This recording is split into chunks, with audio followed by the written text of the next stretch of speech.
mulai bro? Udah mulai? Oke. Halo guys, kembali lagi di Bang Imo di Imo Si Juas Muda, masuk di programnya Modus Imo Bedul Show.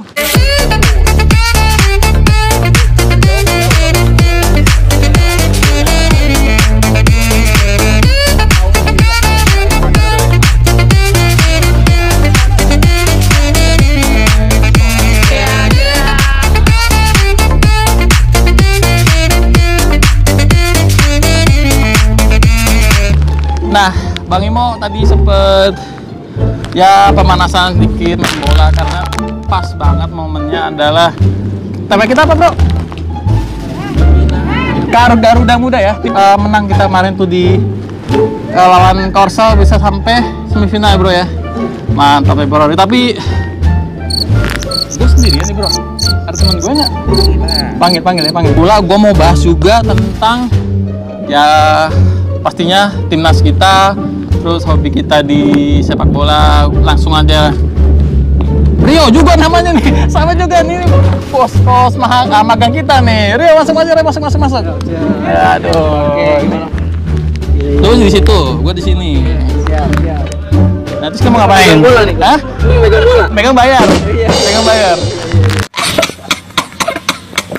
Ternyata Bang Bedul lagi di program main juga, jadi nggak bisa ikutan. Pakai baju bola nih. Bola dari mana nih? Tim kesayangan gue bang. Sama dong kayak gua. Lihat dong. Animal FC tim gue ini satu tim main bola sama gua yang lagi berjuang untuk di Liga 2 ya bro ya. Apaan ya di Liga 2? Yang bener nih. Jadi namanya Animal. Kita punya tagline apa? Animal FC binatang semua. Gua monyet kayak ini. Nah, gue posisi gue kiper, pas banget nih bro. Gue bawa sangkutan kiper, gue mau main bola nanti. Bro, siap.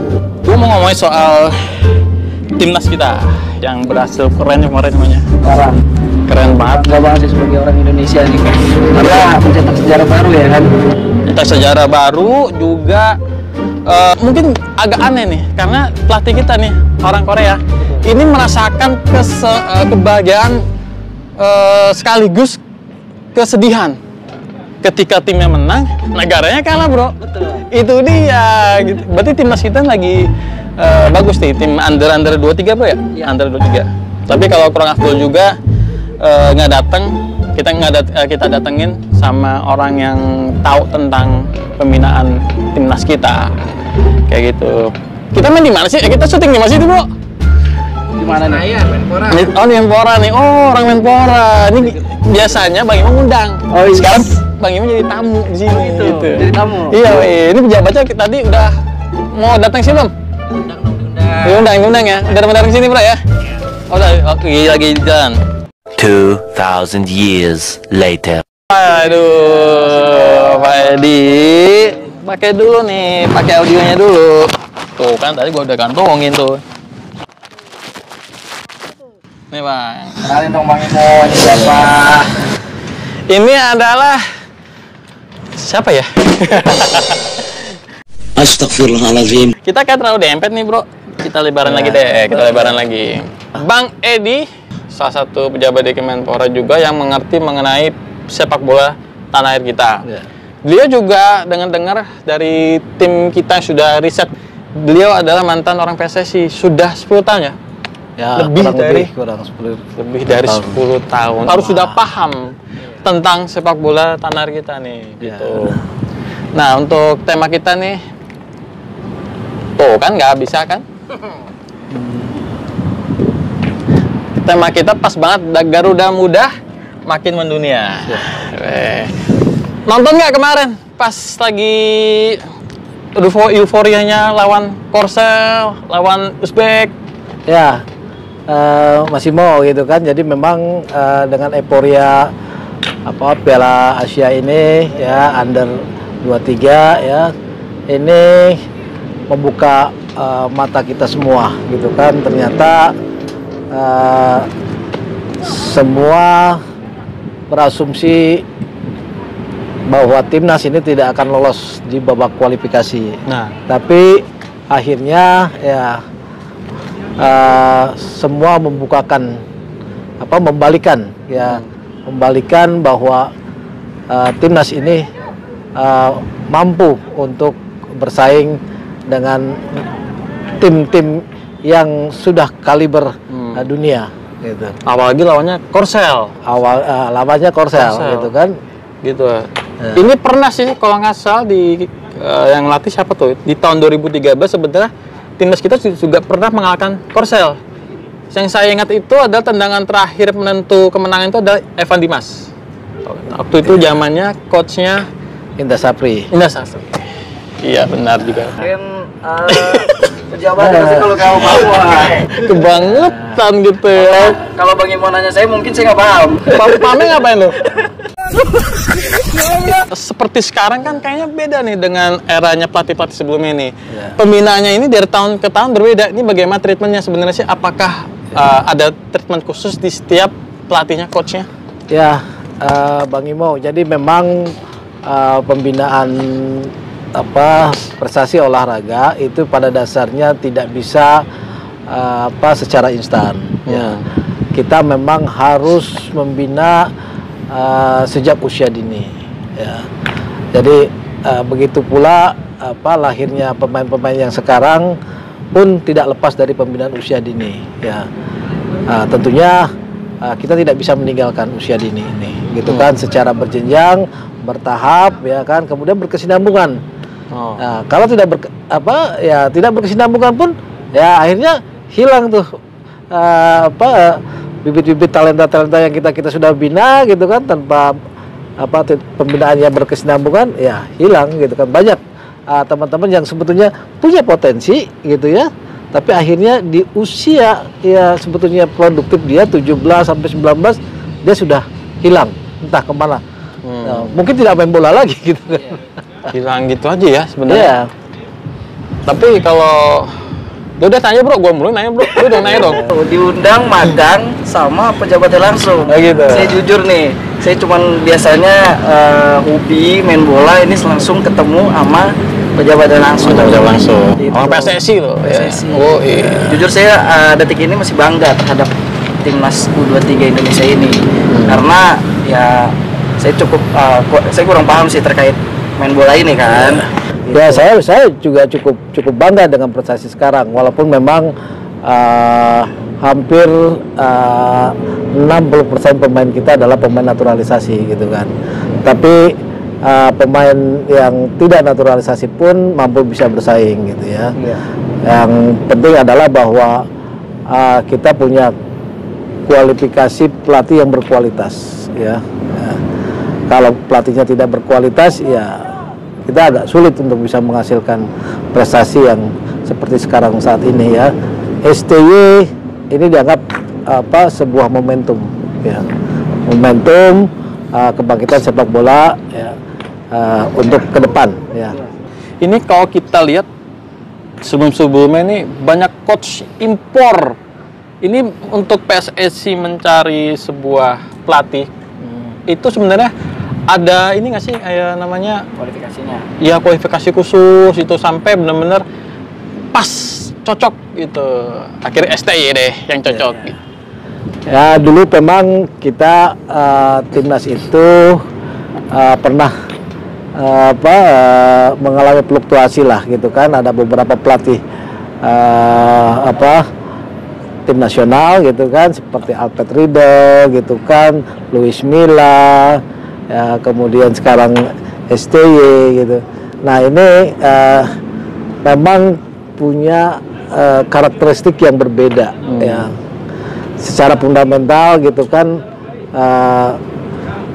Riedel itu kalau hemat saya Riedel cukup bagus gitu ya. Ya, tapi pada saat Riedel ada di situ, atmosfer pembinaan sepak bola kita tidak lagi baik-baik gitu kan. Ya, kemudian Luis Milla juga ya sedikit pada fase konflik gitu kan. Jadi ini juga sedikit agak mengganggu gitu. Nah, Luis Milla ini mendapat support dari federasi yang cukup bagus gitu kan, sehingga beliau bisa memberikan akselerasi gitu ya, tahap demi tahap, kemudian bagaimana mencari talenta-talenta kita yang tidak hanya di lingkup liga yang ada, tetapi beliau mencari keluar ya. Dengan itu mereka dikatakan naturalisasi ya. Nah, ini naturalisasi ini juga pada usia muda gitu ya. Kalau dulu usianya sudah mau akhir gitu kan, sehingga tidak bisa mensupport silahkan lebih jauh terhadap timnas itu sendiri gitu. Sekarang ini seperti Strik gitu kan, ini masih usianya 20 tahun gitu kan, dan masih panjang, usia 5-6 tahun lagi masih cukup berkesempatan untuk produktif gitu ya, produktif gitu. Gitu. Tapi emang bener sih untuk ke Sintayong ini strategi untuk merekrut dari dini itu bagus banget sih Pak. Iya. Karena ya buat jangka panjang juga kan untuk timnas Indonesia ini. Betul gitu kan. Cuman kita di federasi ya seyogianya gitu juga berupaya untuk meningkatkan mutu pembinaan sepak bola usia dininya. Betul. Ya, dari sekolah-sekolah sepak bola, kemudian akademi sepak bola yang notabene ini ada pada klub-klub Liga 1, Liga 2 gitu ya. Dan ini kalau ini dikembangkan dengan baik, dengan fundamental sepak bola yang baik, ini diharapkan nanti ini cikal bakal gitu ya. Kita tidak berharap hari ini kita harus jadi, tidak gitu kan, tapi ya kemudian mereka harus bisa berkompetisi yang terstruktur ya kan, masif gitu kan, sampai di daerah ya, itu bisa diangkat prestasinya ya kan. Jangan sampai di usia muda minim kompetisi ya, karena persaingan ini sangat ketat. Di Eropa ya, itu usia muda itu kompetisinya sangat masif sekali gitu. Saya kira tuh Indra Safri kan sebagai pelatih lokal kita membawa Indonesia sempat mengalahkan Korea Selatan gitu loh. Si Indra Safri tiba-tiba mengubah karakter yang tadinya bagus timnas, jadi ya kembali lagi nih seperti awal. Memang setiap pelatih punya karakteristik tersendiri ya. Indra Safri menurut hemat saya beliau cukup bagus di usia muda ya. Ya contohnya beliau pernah nangani usia under 15 gitu ya, kemudian under 17, kemudian naik lagi sampai 19 di eranya Evan Dimas gitu ya. Dan pernah kita juara AFF gitu ya, ASEAN gitu kan, kemudian kita juga pernah runner up AFC gitu kan, hanya kalah kalau nggak salah selisihnya dengan Korea Selatan itu sedikit sekali gitu kan. Nah ini harus dikembangkan metode-metode seperti ini. Banyak event yang harus didorong sehingga peran serta antara federasi kemudian dengan pemerintah ya, baik pemerintah pusat maupun pemerintah daerah ini harus begitu jalinannya yang solid gitu ya, yang paham terhadap mutu dan kualitas sepak bola di masa yang akan datang. Nah ini saya juga terkait Coach Sintayong ini saya tertarik terkait dia proses perekrutan bibit mudanya tuh Pak. Saya juga pengen tahu sih bagaimana sih mungkin dari PSSI atau dari Coach Sintayong merekrut bibit muda Indonesia ini tuh prosesnya seperti apa Pak? Kayak misalkan ada yang naturalisasi atau yang dari bibit-bibit muda lokalnya itu kan cukup banyak juga. Nah itu prosesnya seperti apa itu Pak? Ya, kalau Sintayong itu kan jadi pelatih kan sudah di posisi yang di level nasional gitu kan ya. Mereka mendapatkan input dari tim kerjanya ya. Tim kerjanya itu yang dimotori oleh Indra Safri sebagai direktur teknik. Ya. Nah, dari hasil pemantauan itu gitu kan, Indra Safri mengajukan pemain-pemain yang cukup bisa diandalkan ya. Dan itu diharapkan pada usia itu sudah ada di timnas di klub-klub yang ada di Liga 1. Nah, sehingga karena kompetisinya terus bergulir secara reguler ya, dan mereka dapat diketahui gitu kan, kualitas fisik, kualitas permainan ya, kemudian mentalnya ya, sehingga pelatih itu dengan mudah ya. Sintayong juga begitu gitu kan, melihat aduh kita kekurangan pemain lini depan nih gitu kan, nggak ada striker kita ya yang mampu bisa berjibaku di depan gitu ya, akhirnya ketemulah Strik gitu kan, wing kiri gitu kan, yang bisa dia juga mobile gitu kan. Itulah kelebihan pemain luar gitu kan, tidak hanya di satu posisi tapi juga di beberapa posisi gitu, sehingga aduh ini dia meramunya lebih enak gitu ya, dibanding dengan kita taunya ya, wah ini posisinya hanya wings kanan aja gitu kan, sudah nggak ditukar ke wings kiri kan, nggak bisa dia mati gitu. Itu makanya kalau saya baca tuh Sintayong emang dia ngambil bibit muda ini sih tertarik, saya bilang karena satu pemain itu diwajibkan harus bisa 3 posisi itu. Jadi kayak misalkan dia wingback, dia harus bisa jadi penyerang kanan, dia harus bisa jadi tengah gitu. Jadi kalau ketika kekurangan pemain nggak bisa menutup kekurangan pemain, karena dari satu pemain aja bisa mengatur 3 posisi gitu sih. Jadi pas istilahnya transisi gitu kan, pemain itu ke belakang, ke depan, kan, ke kiri, ke kanan, dia sudah paham. Kalau misalnya saya nih usia udah nggak di emas lagi di sepak bola, apa sebenarnya masih bisa nggak sih kalau untuk peluang di PES? Jangan ketawa aja lu bro. Lu jangan ketawa aja lo. Ini kebetulan kan saya kiper nih untuk di tim saya. Jadi saya tuh umur. Saya ambisi banget pengen masuk ke timnas, cuman gagal karena umur. Gua dulu. Lu dulu. Umur berapa? Beda gitu kan, kalau pemain yang kita memang mau buka dengan hobi kan. Betul. Kalau hobi ya sampai saat ini ya saya pun ya masih istilahnya main kecil-kecilan lah gitu, untuk menjaga kebugaran gitu kan, daya tahan ya artinya kekompakan dinamika kelompok dari rekan-rekan gitu kan, betul. agar kita selalu enjoy di dalam sepak bola ini gitu kan. Sepak bola ini adalah olahraga buat individu, olahraga bergu ya, satu dengan yang lainnya ya harus bisa kompak gitu. Ya, kalau nggak kompak ya bukan sepak bola, main single aja, main golf sendirian dong. Gitu kan. Main gateball aja juga harus tetap ada kerjasama, harus ada satu dengan yang lain ya gitu. Ini di belakang kita lagi asik banget main apa nih Pak? Gateball. Ya. Gateball tuh tadi kayak main golf. Ya ini olahraga asik banget tadi gue tuh ngatain mulu dari tadi nih. Ya ini agak asik lah bagi usia-usia ya sudah di atas 40 usia tahun. rentak.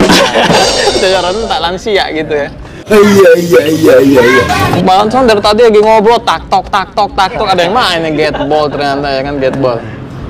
Bang, kalau untuk mengenai apa tuh bro?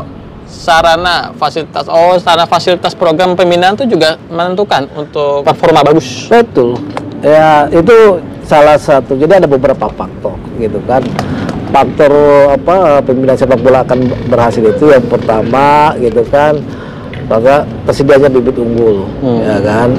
Ya kemudian bibit unggul tersedia, kemudian kita harus pembinaan. Ya. Pembinaannya sudah jalan, harus ada kompetisi. Ya. Kalau nggak ada kompetisi, ya gimana gitu kan? Kayak kita punya kemampuan tapi nggak pernah jagonya hanya jago kandang doang gitu. Giliran ngelihat di luar, waduh, di luar tuh tinggi-tinggi gitu kan, sedangkan kita relatif pendek-pendek ya, gitu kan. Nah ini harus kita ketahui. Kemudian daya dukung prasarana dan sarana gitu. Lapangannya juga harus bagus ya. Kalau lapangannya jelek, mana bisa kita berkembang main bola gitu ya. Nah, di sini ada salah satunya lapangan sintetik gitu ya. Nah, gitu. Nah, banyak lapangan sintetik untuk sepak bola sudah banyak. sekarang sudah banyak. Setiap kelurahan udah ada sekarang, Pak. Ya, hampir di setiap kelurahan di Jakarta sudah ada. Nah, ini akan sangat membantu ya, pola pembinaan kita. Kemudian untuk pelatih, ya. Pelatih penting lah, pelatih dong. Itu mutu pelatih itu sangat penting gitu ya.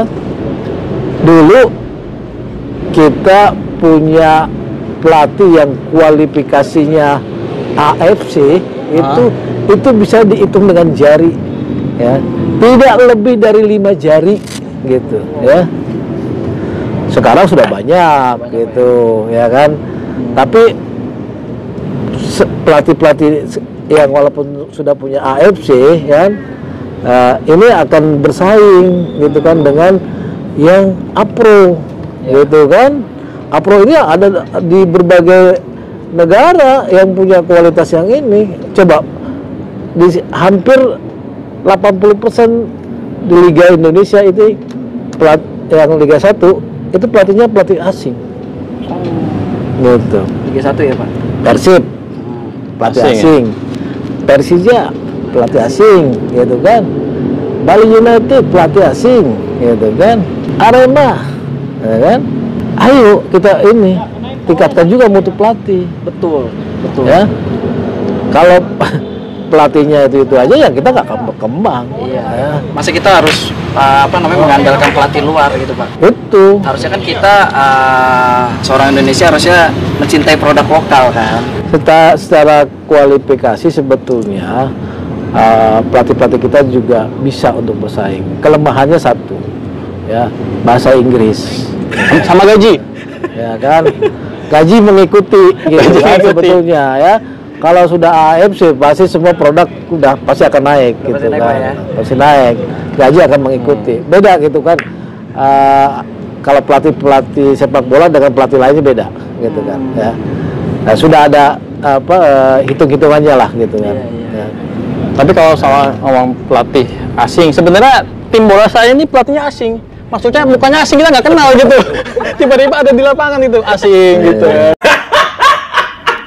Abang kan sebagai orang yang pembinaan, bolehlah animal disponsori lapangan, harus fasilitasnya harus bagus tadi, boleh lapangan, tim latihan gitu, boleh ofisial ya, boleh ya Bang ya. Lo jangan tawa aja bro, masuk ya, jangan tawa aja lo. Jadi ya itu kaitan dengan pengembangan aspek dukung merchandise kita gitu ya, aparel yang produk-produk lokal juga harus bisa bersaing secara kualitas gitu ya. Dan dalam hal ini pemerintah sudah menggebar-geborkan bahwa pakailah produk Indonesia lokal gitu kan. Nah, peraturannya sudah dibuat itu, tinggal bagaimana kebijakan daripada ya tidak seluruh cabang olahraga gitu ya. Ya tidak hanya sepak bola saja gitu kan. Kalau yang namanya jersey bisa dipakai di mana saja gitu kan. Ya. Nah, tapi diberi kesempatan bahwa produk-produk Indonesia itu bisa bersaing dengan produk-produk dari luar. Betul. Gitu kan. Jangan kita taunya Adidas, Nike, Puma gitu kan.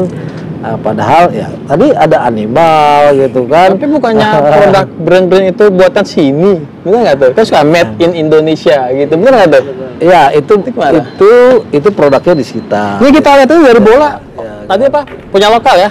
Ortosek. Tapi made-nya main Cina. Made in China. Made China kan, tuh. gitu kan. Jadi kita harap kan ada PDN, produk dalam negeri, gitu kan. Ada TKDN, ya kan.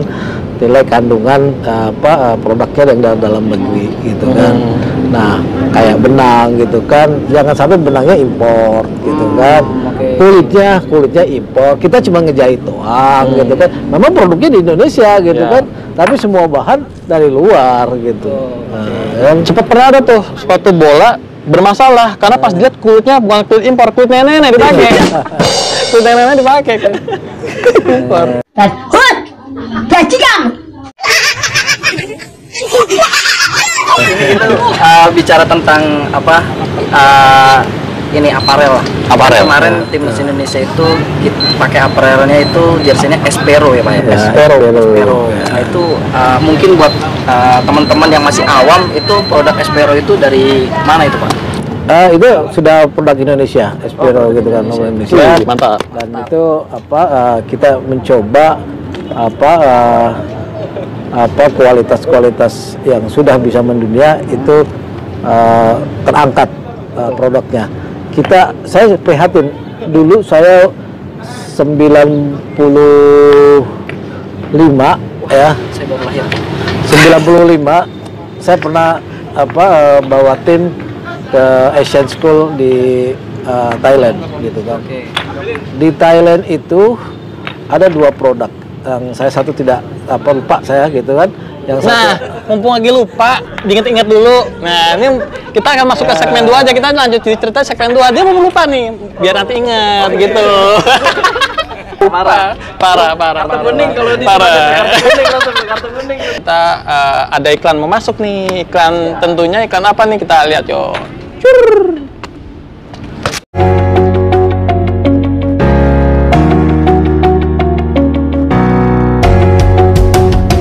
Buat kamu yang suka olahraga futsal maupun sepak bola, yuk check out bikin jersinya untuk tim kamu sekarang di Nanda Sablon.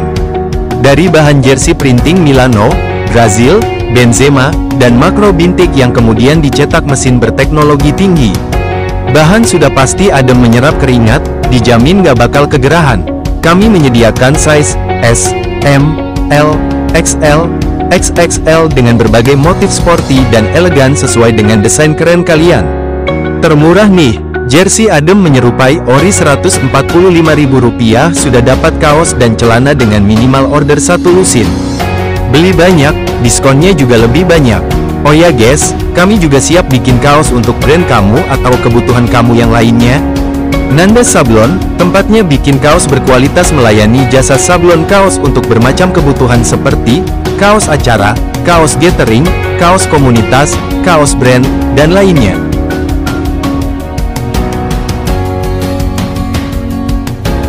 Nah, tadi kita udah lihat kan untuk tadi iklan masuk. Terus tadi kita ngobrol-ngobrol sampai kering seret. Tim kreatif boleh dong minum? Aduh. Ini tim kreatif malah jualan. Lu malah dijual. Mungkin kurang lu. Mau dijual. Apa mau air putih atau itu? ini aja. Itu Pokari. Lu malah ngejual. Oh, polasan lu. Oh, nggak boleh ya iklan ya? Nggak boleh ya? Boleh nih. Ya, diminum dulu bang. Diminum dulu bang, ya? Kagak, tenggel.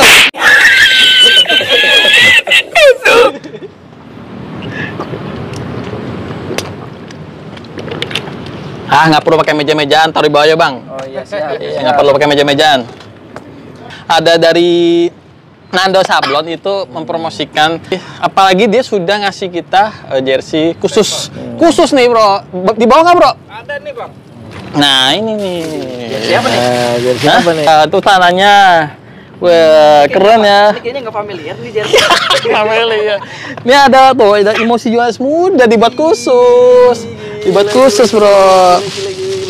Ini keren nih. Nih, Bang. Nih, Abang ini dah. Tuh, ini tanahnya tuh. Ada nama gua di sini. Emosi Juanes Muda. Harusnya Gitu. nggak ada nama guanya bang. Hah? Harus nama lu ya? Kan kemarin lu gua membawa jersey ini. Walaupun nggak menang. Gua nggak menang gitu ya.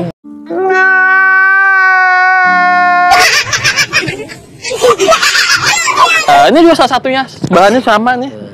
Dari Animal FC juga bagus deh pokoknya. Terima kasih buat Nanda Sablon. Ya. Keren.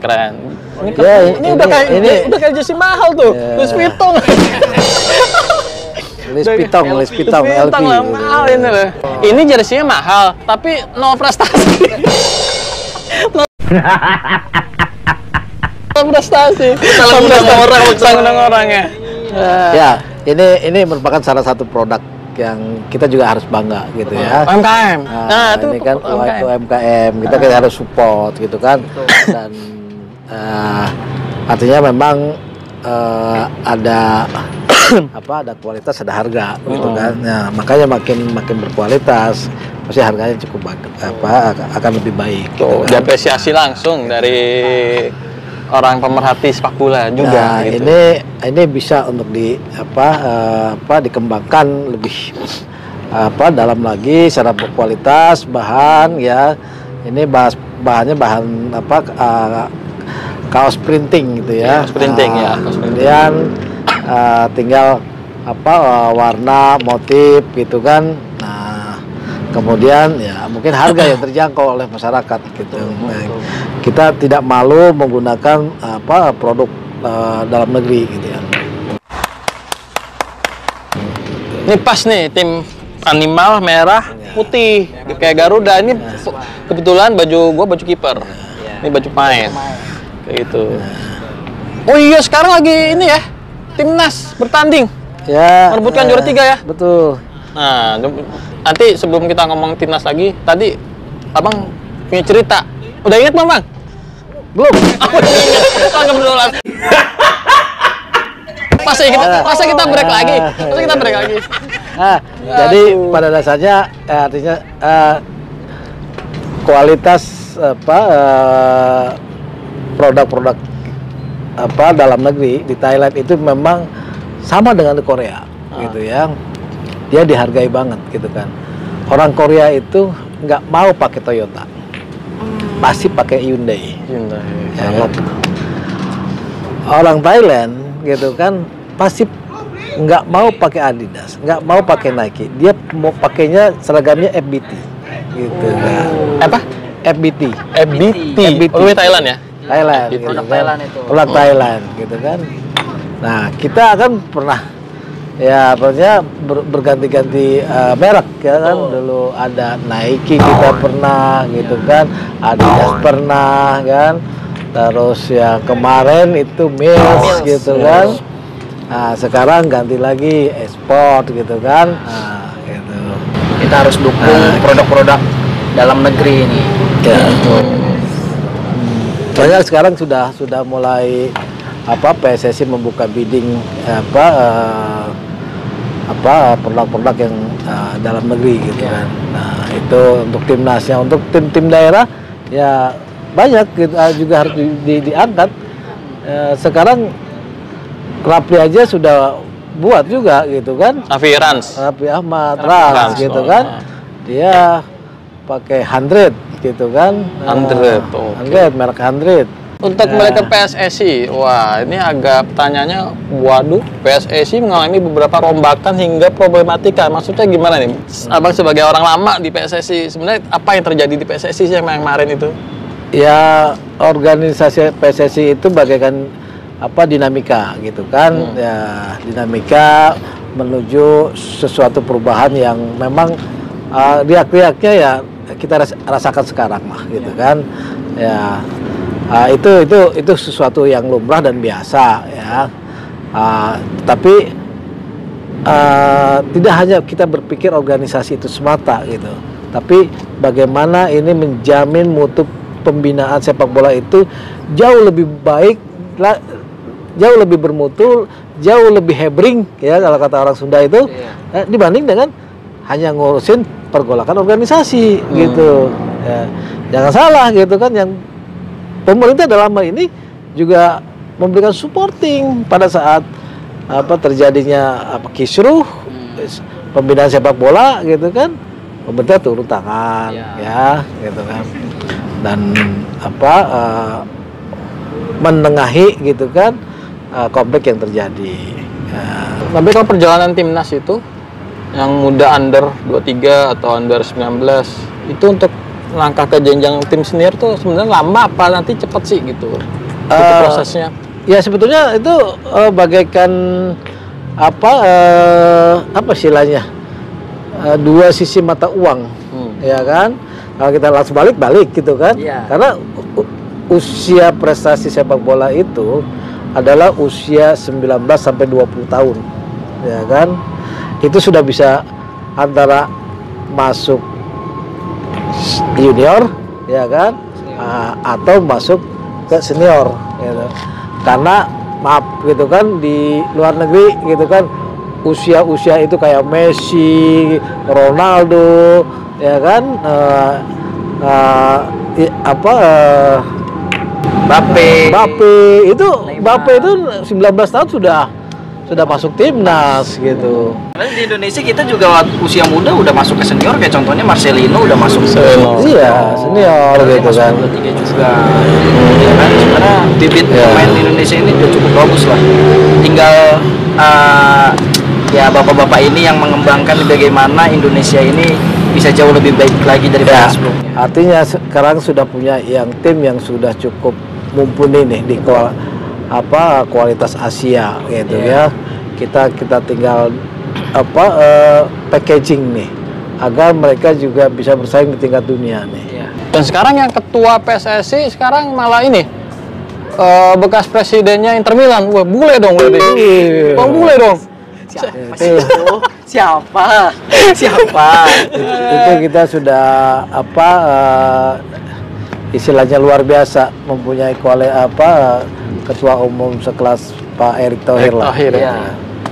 Memang untuk jadi ketua PSSI harus ya gila bola juga gitu loh. Dan juga dia bisa tahu pasarnya, bisa tahu lobby-lobby ya dengan FIFA mungkin gitu kan. Betul. Cocoknya Pak Erick ya suatu saat bisa jadi presiden FIFA lah gitu. Wih, kita aminin nggak bro? Amin dong. Amin ya. Itu Amin. dia orang lokal kita juga. Dia harusnya kita bangga dong sebagai orang Indonesia. Iya dong. Amin ya. Aku lihat juga Pak Erick Thohir ini, gue cukup bangga, cukup wow karena supporting terhadap timnas Indonesia ini, wah kalau menurut gue sampai dia turun ke bench pemain itu menurut gue udah cukup supportnya udah cukup ini aja.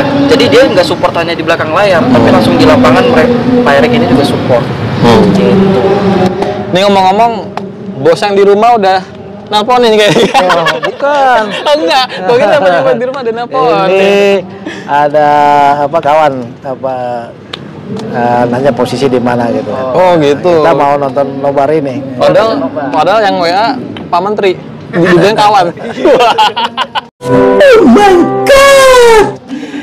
Mungkin strategi naturalisasi penting nih dalam membentuk fisik dan karakter skuad Garuda. Makanya Pak Erick Thohir sekarang lagi naturalisasi pemain nih banyak nih. Ini memang jadi tombak buat timnas kita juga nih. Betul. Kalau untuk mengangkat dalam fase yang jangka pendek, ya naturalisasi ini menjadi bagian yang sangat penting, ya. Karena itu menaikkan rate kita, ya, agar kita bisa bersaing dengan tim-tim kelas dunia. Ya. Nah, tetapi kita juga tidak boleh melupakan, ya sekali lagi pembinaan di usia muda, ya. Ada SSB gitu kan di berbagai pelosok gitu, ya, kemudian ada akademi sepak bola masih ada di klub-klub yang ada di Liga 1, Liga 2 dan Liga 3, ya. Ada diklat juga. Ya. Kemudian juga ada diklat-diklat yang dibina oleh pemerintah, ya, seperti PPLP, ya. Karena pemerintah juga memberikan supporting, ya, dalam sistem pembinaan sepak bola. Ya, dulu kita pernah mendengar sekolah olahraga Ragunan, di mana lahirnya pemain-pemain yang juga berkualitas. Ya. Ada Plang Sinarta, Noah Meriem, kemudian Kurniawan Dwi Julianto, gitu kan, Gendut Doni, termasuk Hargianto, gitu kan, pemain timnas usia 19 gitu. Ya. Saya mau tanya nih Pak seputar terkait pemain bibit muda karena kita lihat pemain banyak yang dinaturalisasi oleh Sintayong. Apa mungkin dari Coach Sintayong ini tidak percaya terhadap, kita lihat banyak pemain Indonesia yang emang dia sekolah bolanya di luar negeri gitu, tidak di sekolah di sini gitu. Mungkin ada tanggapan dari Pak Edi, maksudnya untuk pelatihan sendiri di Indonesia ini seperti apa gitu Pak? Ya, Sintayong itu melirik naturalisasi itu karena satu, sistem kompetisi di usia muda kita itu masih lemah. Sehingga meliriklah pemain-pemain yang naturalisasi. Ya, tidak salah sebetulnya gitu kan. Karena di usia 17-19 mereka itu rata-rata mereka sudah masuk ke elit pro gitu kan. Liga-liga Eropa Barat khususnya itu akademinya lebih terstruktur dan lebih bagus gitu pembinaannya ya dibanding dengan di kita. PSSI, federasi, pemerintah ya, pemerintah itu kan ada pemerintah pusat, ada pemerintah daerah kan. Ini harus berjibaku untuk bisa menggelar sistem kompetisi yang bagus ya. PSSI juga tidak hanya memikirkan yang komersial saja seperti Liga 1, Liga 2 ya kan. Ya, tapi Liga 3-nya ya kita sudah lama merindukan tidak pernah juara SEA Games. Kan? Nah, itu harus diambil. Saingan kita dari dulu itu cuma 3 negara. Apa aja? Satu Vietnam, ya kan, 2 ya Vietnam, kemudian Thailand, gitu kan. Saya malu kalau kita masih kalah dengan Malaysia atau Singapura kan. Betul.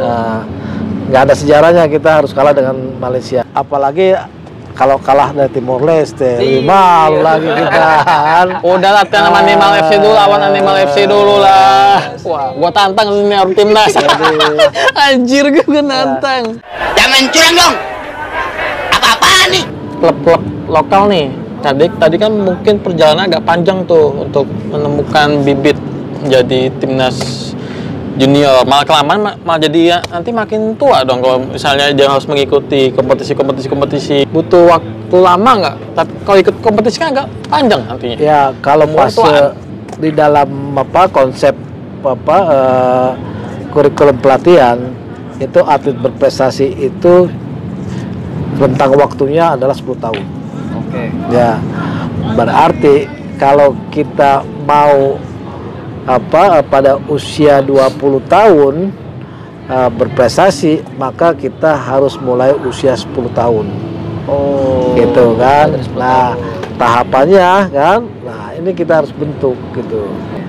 Tapi gini Bang, kalau misalnya kita sudah punya bakat dari kecil, potensi untuk menjadi sepak bola bagus, tapi hot isunya adalah ya lagi-lagi kan masalah uang, katanya kalau masuk ini duit. Padahal kan pemerintah sudah menganggarkan, kan sebenarnya seperti itu gimana sih Bang?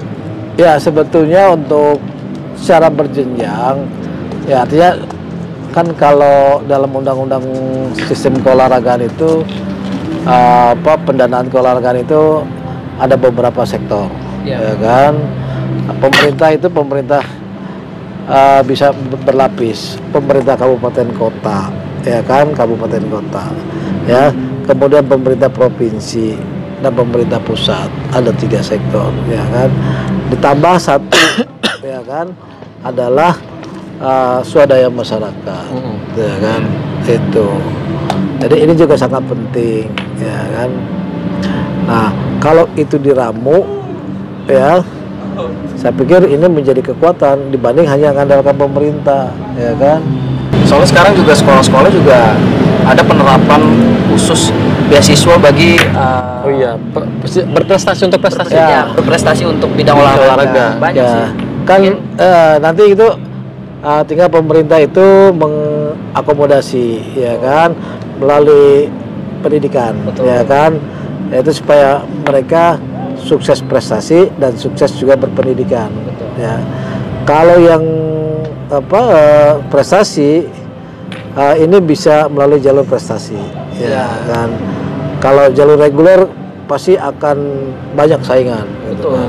Makanya kompetisi digelar oleh masyarakat yang notabene mengharapkan adanya prestasi supaya anak-anak didik kita itu terakomodir di jalur prestasi, ya, gitu kan.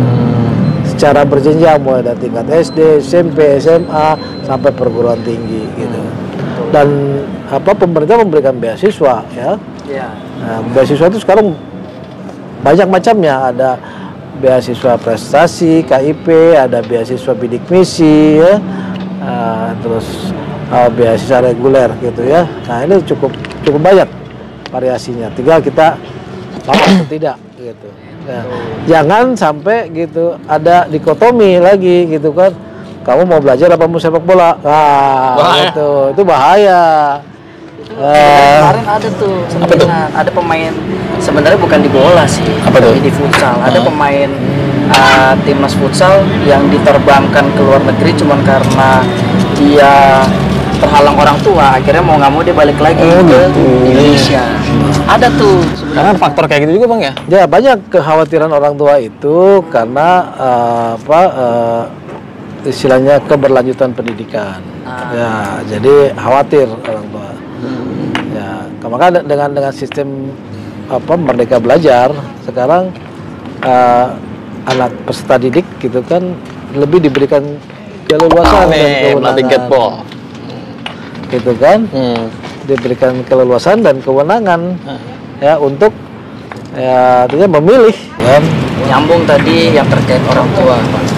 Mungkin saya pengen tahu tanggapan Bapak ketika ada orang-orang tua di luar sana nih mungkin menganggap bahwa pekerjaan di bidang olahraga ini minim sekali terkait pendapatannya, Pak. Gitu, karena ada beberapa orang tua yang bilang kamu kalau misalkan mau jadi pemain bola atau jadi atlet masa depannya mau jadi apa? Nah itu tanggapan Bapak itu seperti apa, Pak? Jangan salah. Jangan salah, Jangan salah. jangan salah tuh. Jangan Bapak salah. saya dulu nih, Bapak saya. Oh, itu curhat tuh. Sekarang. Belajar. Mau jadi apa? No, ada lo no cebokin. Ada lo habis berak cebokin. Pemerintah sudah memberikan penghargaan yang luar biasa. Dari para orang tua. Juara SEA Games, medali emas langsung diangkat ASN. Nah, Gitu, ya kan? Udah diangkat ASN, dia dapat bonus.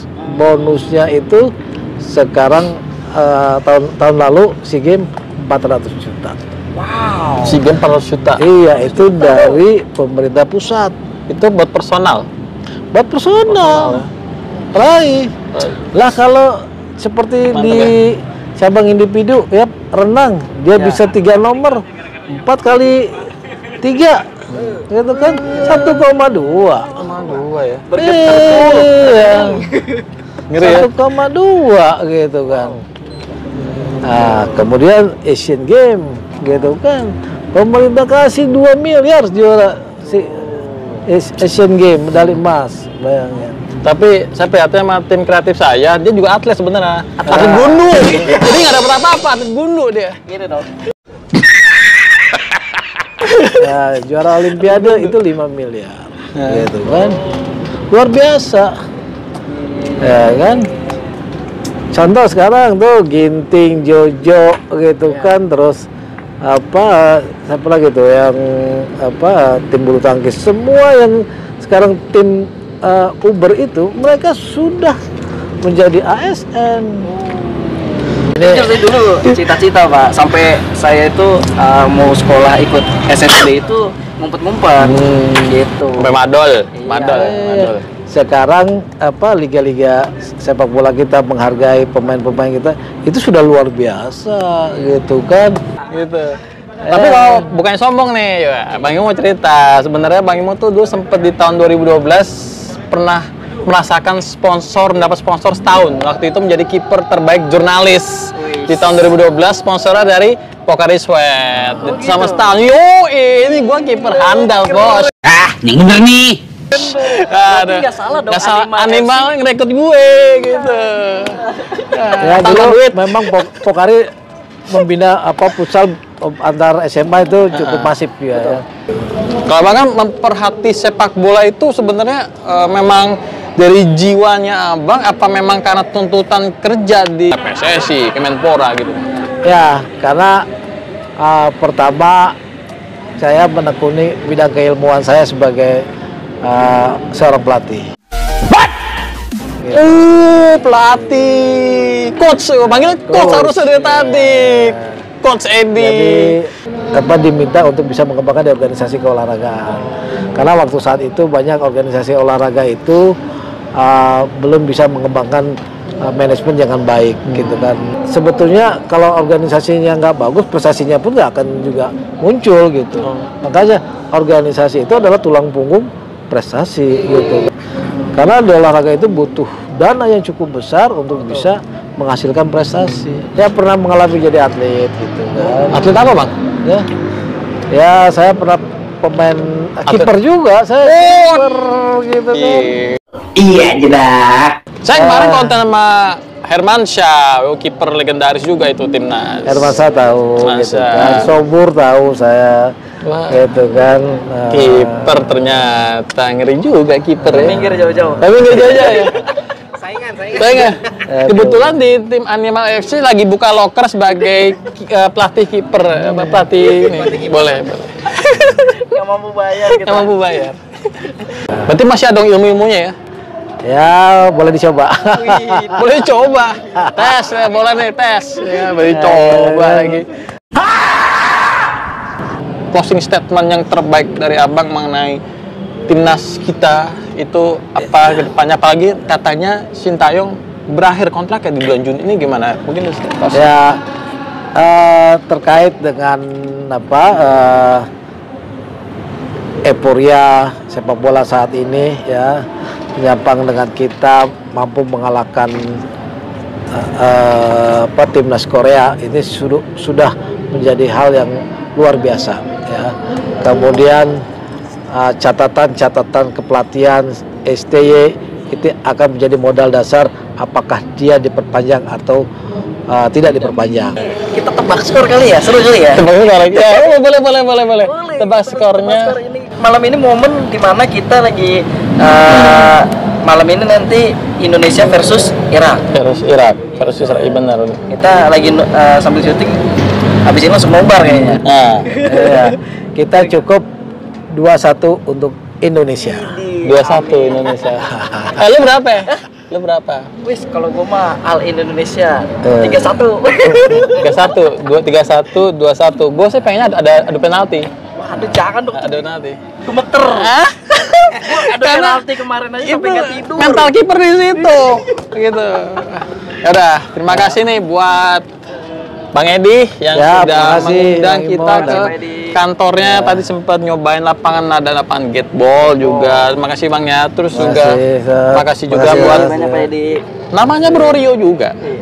Tim host magang dari tim bola gua juga ya kan.